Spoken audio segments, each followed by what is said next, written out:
How to find homepage settings on Samsung Internet Browser. Hello guys, in today's video I'm gonna show you how to find homepage settings on Samsung Internet Browser. First thing, go to the app and then click these three lines here in the bottom corner, and after you click on it, here you will see this one, settings.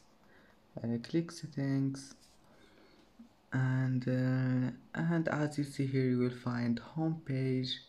Just click on it and here you can manage homepage settings, and that's it for today's video. If you like this video, don't forget like and subscribe, and thank you for watching this video until the end, and see you in the next video.